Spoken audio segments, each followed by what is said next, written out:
The gun was pointed directly at her face. Jane never imagined her life would end like this, in a dark parking garage, staring down the barrel of a weapon held by a man she didn't even know. But that was the consequence of accidentally sleeping with the Korean Mafia. Her name was Jane, and one terrible decision had dragged her into a world she never knew existed. A world of danger, obsession, and a love so intense it nearly destroyed her. If you're ready for this wild ride, hit that subscribe button and buckle up. Trust me, you won't believe where this goes. Let me take you back to where it all started, 3 weeks ago, on the worst night of her life.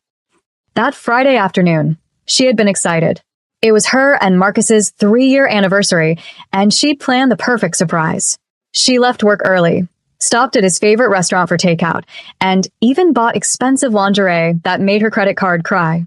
Marcus had been her college sweetheart, safe, reliable, boring in the best comforting way. Or so she believed. She practically skipped up the stairs to their apartment, balancing the food in one hand while searching for her keys with the other. Her mind was full of thoughts about how lucky she was, how stable her life felt. She had no idea how wrong she was. Jane unlocked the door quietly, hoping to surprise him. The apartment was oddly silent, no TV, no music. Maybe he was napping. She set the food down on the kitchen counter and headed toward the bedroom. That was when she heard it. A sound that froze the blood in her veins. A woman's laugh, coming from their bedroom. Her legs carried her forward on pure instinct. She pushed the door open, and her entire world shattered. Marcus was in their bed, with Sarah, her best friend since sophomore year of college. Sarah, who had been maid of honor at her sister's wedding. Sarah, who had held her hair back when she had food poisoning last month. They didn't even notice her at first, too occupied in their betrayal. What the hell is this? Jane's voice came out a whisper, but it might as well have been a scream. Marcus's had snapped around, his face draining of color. Jane, oh my God, Get out, she said, trembling. Both of you, get out now. Sarah scrambled to cover herself with Jane's sheets, her face flushed with guilt or maybe embarrassment. Jane, please let me explain, Marcus began. Explain? Something inside her cracked. Explain what? How long has this been going on? Their silence told her everything. Answer me, she shouted. Sarah's voice was small. 6 months. 6 months. For half a year, Jane had been the clueless girlfriend, smiling, laughing, trusting them both while they lied to her face. 6 months of double dates, girls' nights, planning futures. All fake. How could you? She asked Sarah, tears rolling down her cheeks. You were my best friend. I'm sorry, Sarah whispered. We didn't mean for it to happen. We fell in love. Jane laughed then, a hollow, broken sound. Love? You call this love?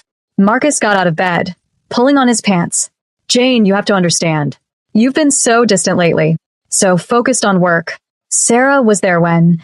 Don't you dare blame this on me, she snapped. Don't you dare make this my fault because I was building a career. I'm not saying it's your fault, he insisted, though his tone said otherwise. I'm just saying things haven't been great between us. Then you should have talked to me. You should have broken up with me. You don't get to cheat and then act like I drove you to it. Sarah was crying too now.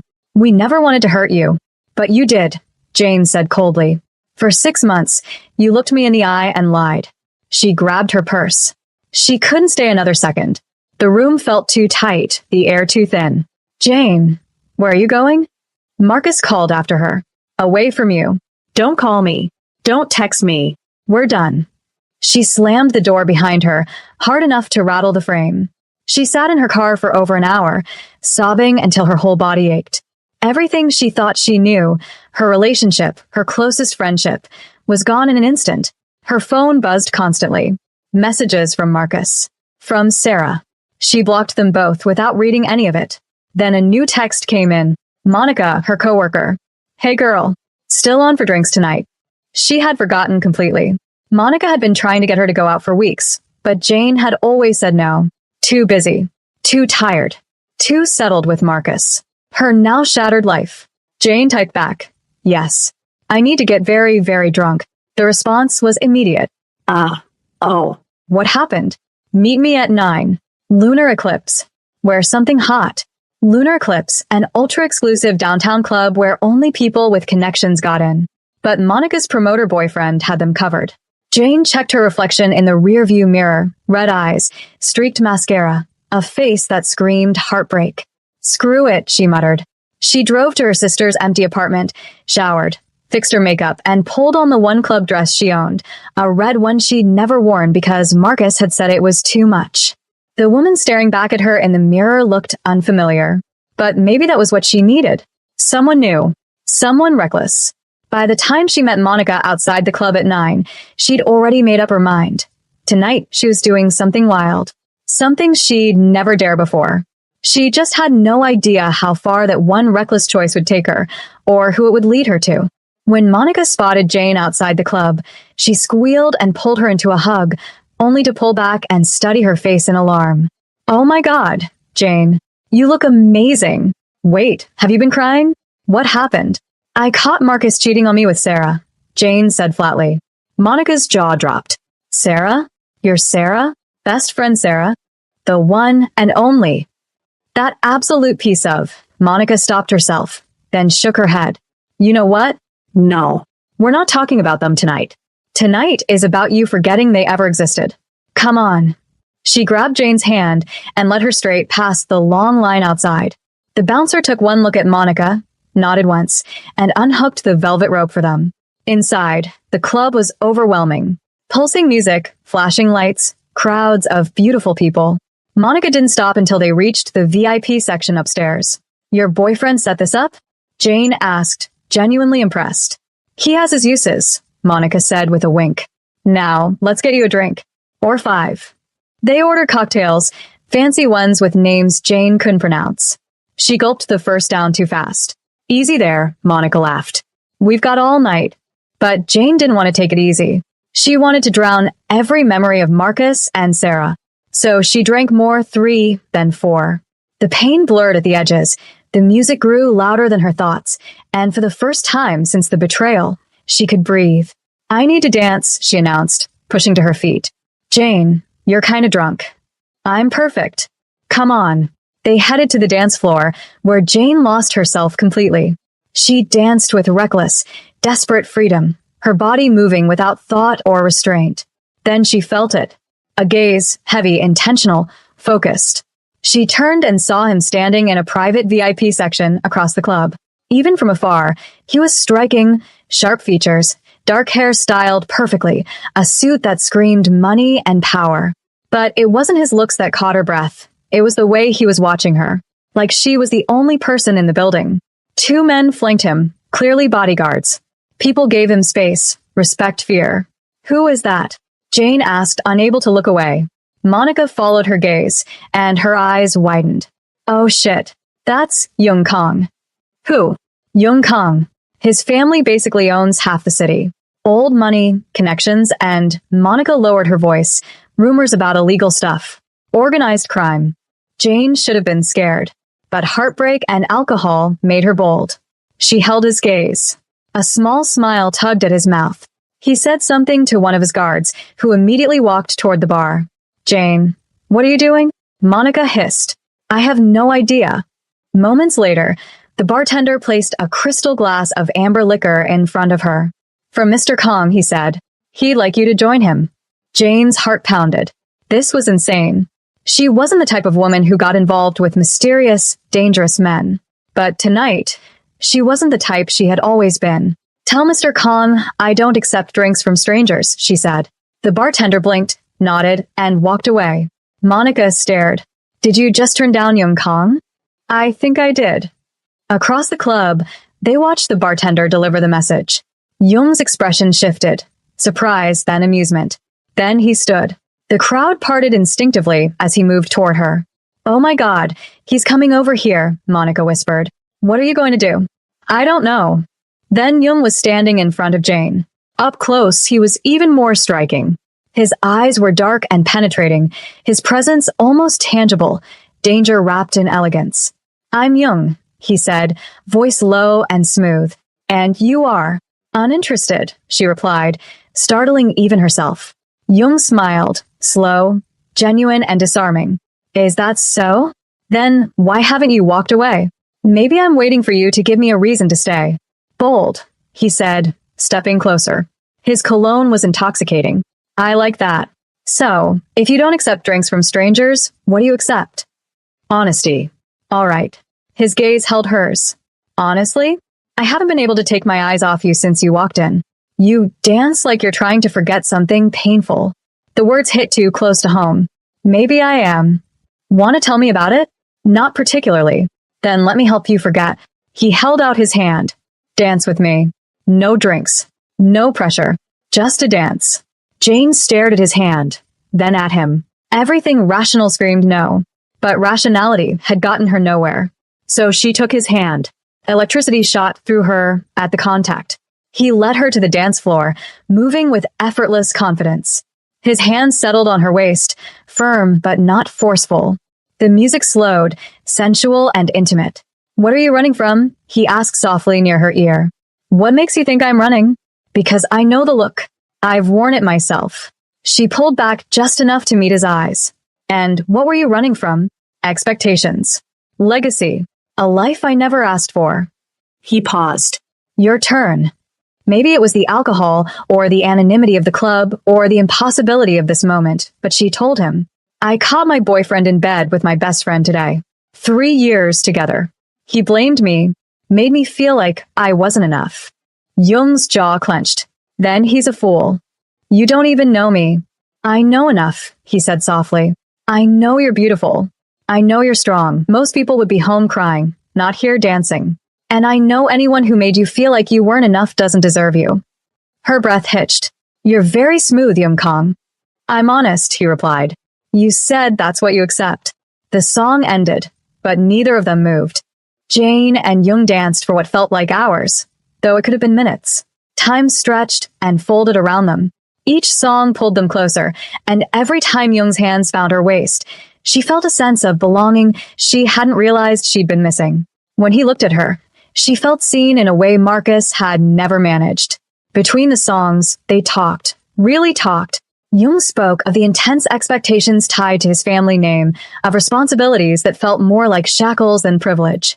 The kind of life that looked perfect from the outside but suffocated him from within. Jane told him about her office job, her simple dreams, how she had always played it safe until safe betrayed her so brutally.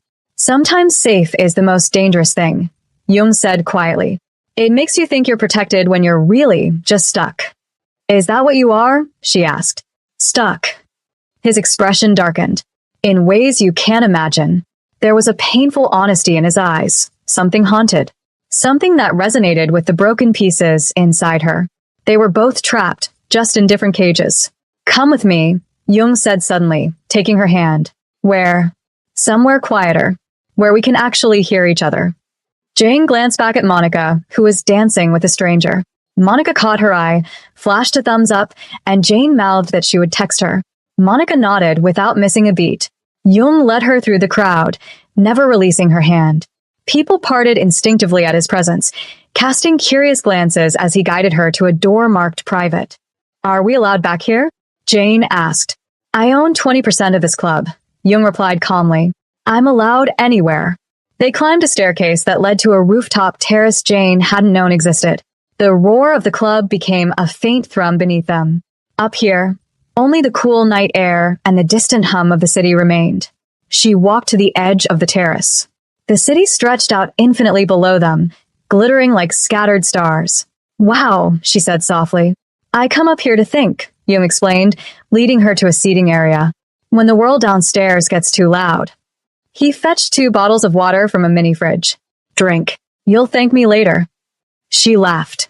Planning for my hangover? Something like that. They sat in silence for a while, just taking in the view. Then Jung turned toward her. Can I ask you something, Jane? You remembered my name. Of course. Why wouldn't I? Most men at clubs didn't bother remembering names. Jung wasn't like most men. What did you want to ask? She said. What would you do right now if you could do anything? No consequences. No expectations. Nothing holding you back. Jane thought for a moment. Honestly, I'd do something completely out of character. Something that proves I'm not the boring, predictable girl who got cheated on because she played it safe. And what would that be? She met his gaze. Months, maybe years, of holding back, of being sensible, of living inside neat lines had led to this moment. I'd leave this rooftop with you, she said quietly. Go somewhere, anywhere, and forget about tomorrow. Jung's expression shifted, surprise, heat, and something darker flickering in his eyes. Jane, you've been drinking. I don't want you to regret. I know exactly what I'm saying. She moved closer. I'm not drunk anymore. Your water plan worked. And I still want this. You don't know anything about me. I know enough. I know you make me feel alive. For the first time in a long time. Her voice softened. I know when you look at me, I don't feel like the girl who wasn't enough. I feel worth wanting. You are worth wanting, Jung said fiercely. Any man who made you doubt that is an idiot. Then prove it. The words left her mouth before she could take them back. Jung stood abruptly and paced to the terrace edge. Jane's heart stuttered. Had she misread everything? But then he turned, and the seriousness in his eyes made her breath catch. If we do this, he said carefully, you need to understand something. I'm not a good man. My life is complicated in ways you can't imagine. I can offer you tonight, but I can't promise tomorrow. I'm not asking for tomorrow, she whispered. Tomorrow I deal with my ruined life. Tonight, I want to feel something else. Anything else. Jung crossed the terrace in 3 long strides, cupped her face, and searched her eyes. Are you sure? Instead of answering, Jane kissed him. The kiss was immediate, electric, filled with raw need and wounded emotion. Jung pulled her close, deepening the kiss, his hands gripping her as if he were afraid she might disappear. She melted into him, into the moment, the madness, the relief. When they finally pulled apart, both were breathless. Come with me, Jung murmured, voice rough. Where? My place. She should have said no. The old Jane would have. But the old Jane was gone. Let's go.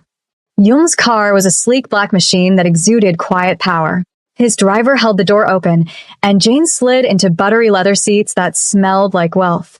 The drive was silent, tense, charged.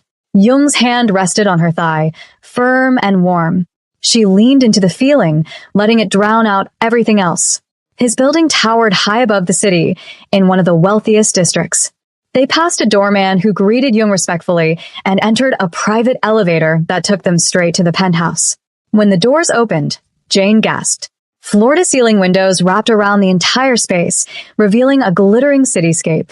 Everything inside, the furniture, the art, the lighting, was impossibly elegant. Jung, this is too much, he asked, a hint of vulnerability in his voice. It's incredible. He relaxed a fraction. Can I get you water? Something else. She stepped closer. Stop being polite. We both know why we're here. I'm trying to be a gentleman. I'm not looking for a gentleman. Her voice lowered. I'm looking for you. Something inside him snapped. He pulled her against him, kissing her hard, and she returned the kiss with equal desperation. Clothes fell away as they stumbled toward his bedroom, shedding layers and logic both. At the edge of the bed, Jung paused. Last chance. Tell me to stop. Don't you dare, she whispered, pulling him down with her. What followed was everything Jane needed. Intense, tender, consuming. Jung treated her like she mattered, like she wasn't broken, like she wasn't disposable. For hours, the world shrank to just them. Afterward, they lay tangled together, her head on his chest, listening to his heartbeat. Thank you, she whispered. For what? For making me feel like I matter. Jung tilted her chin up gently. You do matter, Jane. Don't forget that. She smiled, exhaustion settling over her. Her eyes drifted shut as Jung pulled her closer, wrapping his arms around her protectively. She fell asleep feeling safer than she had in years. She didn't yet know that safety was only an illusion. Jane woke to sunlight spilling through floor-to-ceiling windows and a pounding headache that reminded her exactly why she didn't usually drink 4 cocktails in one night. For a blissful moment, she didn't remember where she was. Then everything came flooding back. Marcus and Sarah, the club, Jung Kong, and the reckless decision she'd made. She bolted upright, instantly regretting the movement as her head throbbed. The unfamiliar room confirmed the truth. She had gone home with a complete stranger. A very dangerous stranger, if Monica's warnings were accurate. Jung wasn't in bed beside her. The sheets were cold, meaning he'd been gone for a while. Part of her felt relieved. No awkward morning after conversation, but another part felt strangely disappointed. Her clothes, which she faintly remembered flinging across the room, were now neatly folded on a chair. Someone had picked them up. Thoughtful or creepy, she couldn't decide. She dressed quickly, hands shaking. What had she been thinking? Young Kong wasn't just any man. He was someone Monica believed was connected to organized crime. She needed to leave before this turned into something even more complicated. She crept out of the bedroom. Daylight revealed just how extravagant the penthouse truly was. Clean lines, glass, luxury everywhere. A handwritten note on the counter caught her eye beside a plate of croissants and fruit. Jane had to leave early for a meeting. Breakfast is here. Please eat something before you go. Last night was extraordinary. Jay. A sleek, minimal business card lay beside it, showing only a phone number. No name. No company. She stared at it, conflicted, then left it behind. Reaching the elevator, she realized she needed a code to operate it. Of course. Panic built in her chest until a suited man, one of Jung's guards, appeared. Miss Jane, he said politely. May I help you? I need to leave. The elevator. He entered a code. Have a good day, Miss Jane.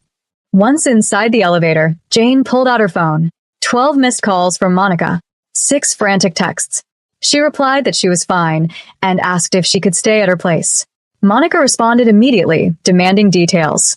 The Uber ride to Monica's apartment gave Jane too much time to think. She knew she'd been reckless, but for the first time since catching Marcus and Sarah, she didn't feel like a victim.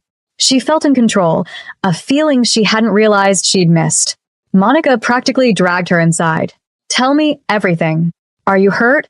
Did he? Monica breathed. I'm okay. Monica studied her, then relaxed. You look good.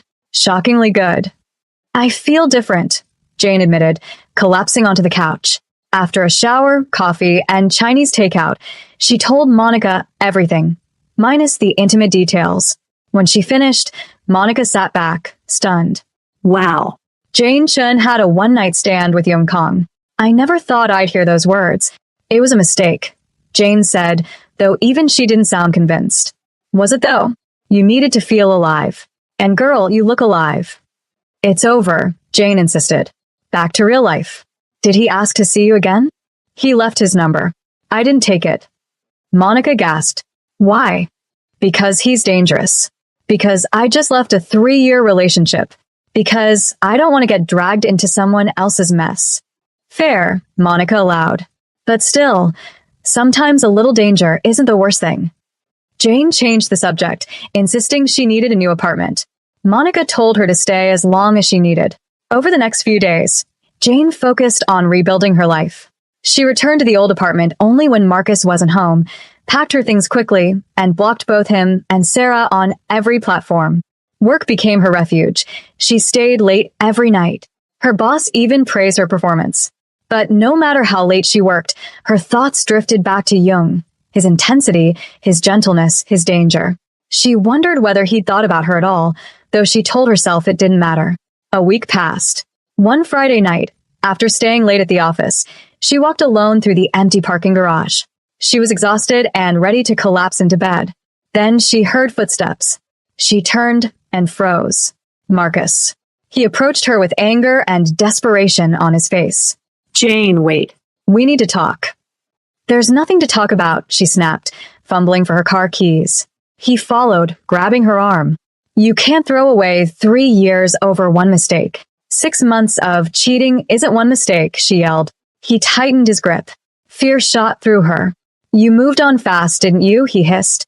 I saw you with that guy. She told you to let go. The deadly calm voice cut through the garage. Jung stepped from behind a pillar, 2 men flanking him.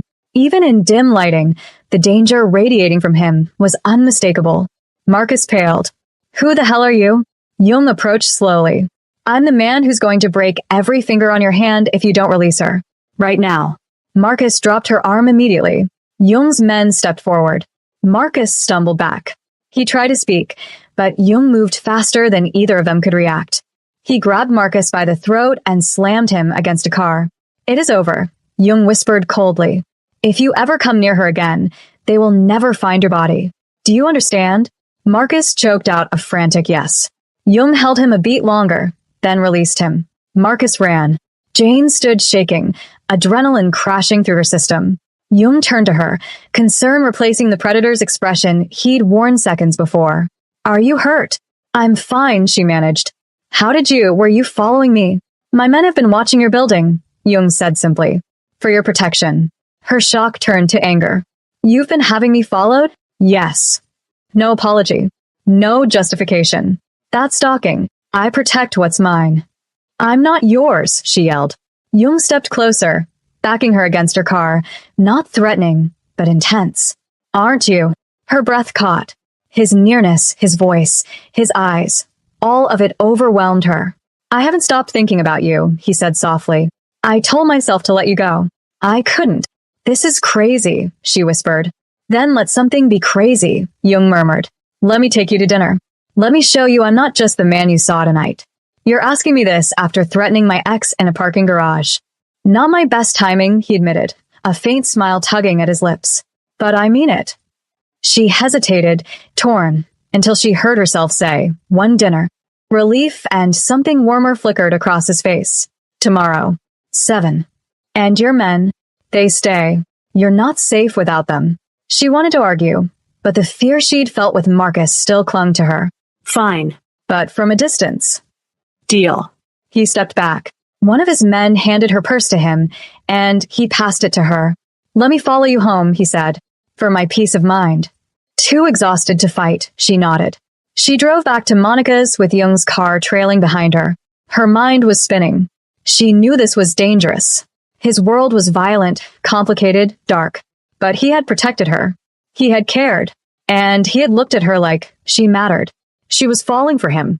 And she didn't know if that would save her or destroy her. Saturday arrived faster than Jane expected. She spent an embarrassing amount of time choosing what to wear until Monica stepped in, pulling together an elegant black dress, sophisticated without trying too hard. You look amazing, Monica said as she applied the finishing touches to Jane's makeup. He's going to lose his mind. I'm so nervous. What if this is a mistake? Jane whispered. Then it's your mistake to make. But, Jane? I've never seen you this excited about anything. That has to mean something. Jung arrived exactly at 7, dressed in dark slacks and a button-down that looked like it cost more than Jane's monthly rent. He held a single red rose. You look beautiful, he said, his gaze sweeping over her with clear appreciation. Thank you. You look very handsome, she replied. Monica grinned behind her. Have her back by midnight, Mr. Kong, or I'll send the police after you. Jung smiled politely. I'll take good care of her. I promise. His car, sleek, black, and different from the last one, waited downstairs. He opened her door like a perfect gentleman before sliding in beside her. Where are we going? Jane asked as the driver pulled away. You'll see, Jung replied. They drove through the city, conversation flowing easily. Jung asked about her work, her family, her dreams. He listened closely, asked thoughtful questions, and seemed genuinely interested in her simple, ordinary life. I envy you sometimes, he admitted. Me? Why? Because your life is your own. You make your own choices. I've never had that luxury. What do you mean? She asked. He hesitated. My family business was decided for me before I was born. My grandfather built an empire, and I'm expected to maintain it, no matter what I want. And what do you want? Honestly, Jung looked at her with something vulnerable in his expression. I wanted to be an architect, design buildings, create something beautiful instead of just managing the family legacy. It's not too late. He shook his head. In my world, you don't just walk away. Responsibilities are permanent. Before Jane could say more, they arrived at one of the most exclusive restaurants in the city, the kind that required reservations months in advance. Jung, this is too much, he asked carefully. I was going to say incredible. Inside was even better. The hostess greeted Jung by name and led them through the crowded dining room to a private terrace at the back, decorated with candles and fairy lights. The whole terrace is ours for the night, Jung explained. I wanted privacy, so we could actually talk. Over dinner, the best meal Jane had ever eaten, they shared stories. Jung opened up about the crushing expectations of his family. Jane told him about her childhood, her parents' divorce, her desire to travel the world. Where would you go first? Jung asked. Italy. Rome. To see the Colosseum, the Sistine Chapel, and eat real pasta. I could take you there. Jane laughed. Jung, we barely know each other. I could change that. If you let me. The intensity in his eyes made her breath hitch. What are you asking? I'm asking you to give this a real chance. Not just one dinner. See where this goes. Your life is complicated, she whispered. It is. But with you, it feels simple. When I'm with you, I'm just me. Jane hesitated. I don't know anything about your world. Good. Keep it that way as long as possible. He reached across the table and took her hand. I know this is fast. I know it's intense. But I haven't felt this way about anyone. Ever. Her heart pounded.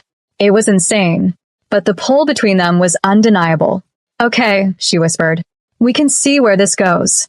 But you have to promise me something. Anything. No secrets. If things get dangerous, if it becomes something I can't handle, tell me. Jung's expression flickered, but he nodded. I promise.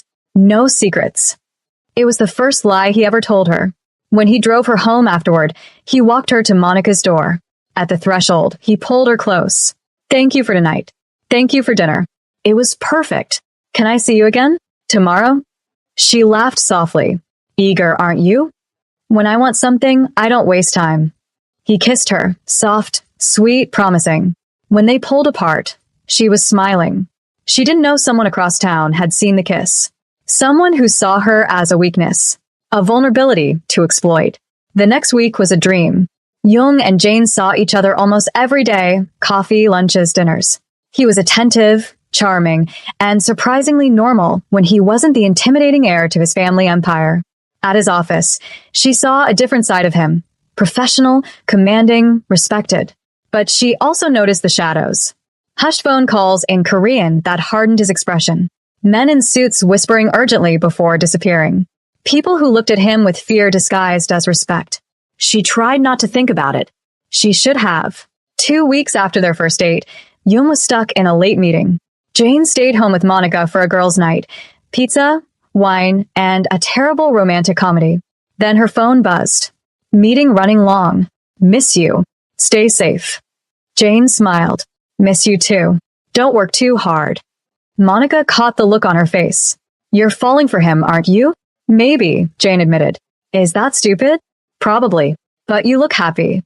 Hours later, when Monica went to bed, Jane headed to her own room, but froze. Her room was destroyed. Clothes everywhere. Drawers pulled out. Mattress overturned. Her laptop smashed. And on the wall, sprayed in red paint. Stay away from Kong or die.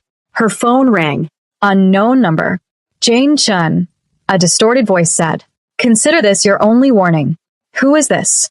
Someone who knows you've been spending time with Young Kong. That's a mistake. Walk away now, or next time, it won't just be your room that gets destroyed. The call ended. Jane's whole body shook. Then Monica screamed from her bedroom window. 3 men stood across the street, staring up at their apartment. Jung called moments later. Are you hurt? He demanded. No. But someone trashed my room. Someone threatened me. There are men outside. I know. I'm 5 minutes away. Lock the door. Don't let anyone in except me. He hung up. His arrival was loud and urgent. 2 guards flanked him as he swept Jane into his arms and checked her for injuries. When he saw the threat on her wall, his face hardened. Pack a bag, he said. You're coming with me. What? No. This isn't a request. Someone declared war, and you're in the crossfire. When she demanded answers, Jung finally confessed. His family business was not entirely legitimate. He had been trying to clean it up. His uncle wanted the old criminal routes restored. They had been in a shadow war for months.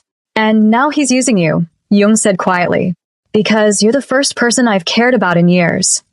Monica hesitated, then agreed Jane needed protection. Reluctantly, Jane let Jung guide her out.